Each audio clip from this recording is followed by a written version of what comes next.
जो एकादशी का व्रत करता है ना, उसे साल में आने वाले जितने भी व्रत हैं, अगर वो किसी व्रत को नहीं करता है, सिर्फ एकादशी करता है, तो उस एकादशी के बल पे उसे सारे व्रतों का फल प्राप्त हो जाता है। एकादशी का व्रत किसे किसे करना चाहिए, बोलो किसको करना चाहिए? सबको करना चाहिए। पर प्रमाणिक अनुसार 5 वर्ष की आयु से लेकर 95 वर्ष का व्यक्ति तक कर सकता है। हाँ, एकादशी का व्रत करो, और जब एकादशी करना थोड़ा सा दुर्लभ हो जाए तो उसका उद्यापन करो, और उसके बाद भी एकादशी करते रहो। उद्यापन करके ये नहीं कि उद्यापन हो गया तो बस बंद कर दो एकादशी। कई लोग उद्यापन कर देते हैं, फिर महाराज करते ही नहीं। उद्यापन हो जाए उसके बाद भी फिर एकादशी करते रहो। शास्त्र कहता है एकादशी के दिन चावल तो गलती से भी नहीं खाना चाहिए। हाँ। जो लोग एकादशी का व्रत नहीं करते उनके साथ क्या होता है? बोले जिन लोगों ने एकादशी की होती है उनका सारा पाप जो एकादशी के दिन महाराज व्रत नहीं करते हैं उनके ऊपर चला जाता है। हाँ, इसलिए अगर व्रत करो तो बड़ी अच्छी बात है, अगर नहीं करते हो तो चावल का निषेध अवश्य। यहां तक कि शास्त्र कहता है एकादशी के दिन तो भगवान जी में भी चावल नहीं चढ़ाना चाहिए। केवल पूरे भारत में एक ही ऐसा स्थान है, एक या 2 स्थान है जहां पे एकादशी के दिन चावल खाया जा सकता है या भगवान को चढ़ाया जा सकता है। एक है जगन्नाथपुरी। जगन्नाथ धाम गए हो? कौन कौन गया जगन्नाथपुरी? अच्छा, सभी हो गए हैं, वाह। कहते हैं जगन्नाथ के भात जगत पसारे हाथ। भगवान जगन्नाथ प्रभु बड़े प्रेम से भात ग्रहण करते हैं। वहां एकादशी महारानी उल्टी महाराज सिर के बल बैठी है।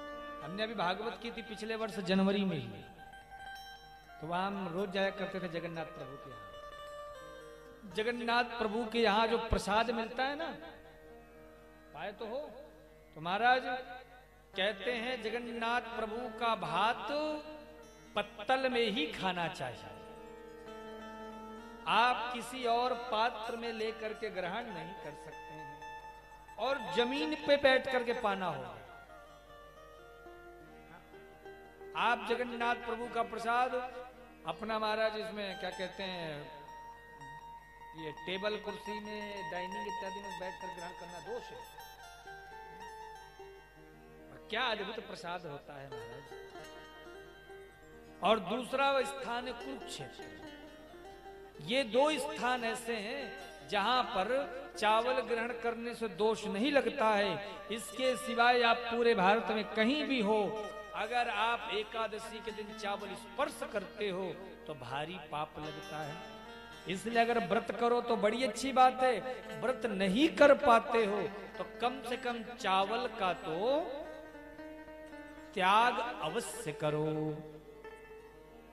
तो इसीलिए प्रयास करो कि एकादशी का व्रत सब करें। जो जो नहीं करते हैं वो भी इस कथा से संकल्प लेकर जाएं कि महाराज अब तक नहीं करी सो नहीं करी।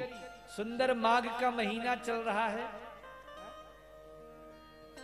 और एक बात बोले, 2 एकादशी बड़ी श्रेष्ठ मानी गई है, एक कार्तिक की और एक माघ की। तो यह 2 एकादशी बड़ी श्रेष्ठ और बड़ी पवित्र होती है।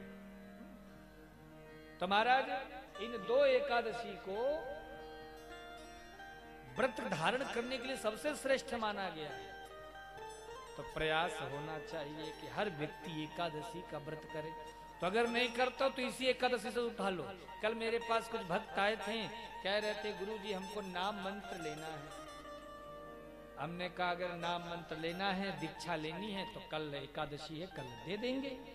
तो बोले गुरुजी सुबह का तो स्कूल का समय हो जाता है, धर्म पत्नी को सुबह 6 साढ़े 6 बजे से स्कूल इत्यादि जाने पड़ जाते हैं। मैंने कहा कल व्रत करो, और कथा के बाद फिर हम आपको दे देंगे। तो महाराज आज वो सज्जन व्रत किए, तो व्रत धारण अवश्य करो। इसी बहाने कम से कम एकादशी भी हो जाएगी और उस एकादशी को जीवन में भी अपना लेना चाहिए। बोलो राधे राधे।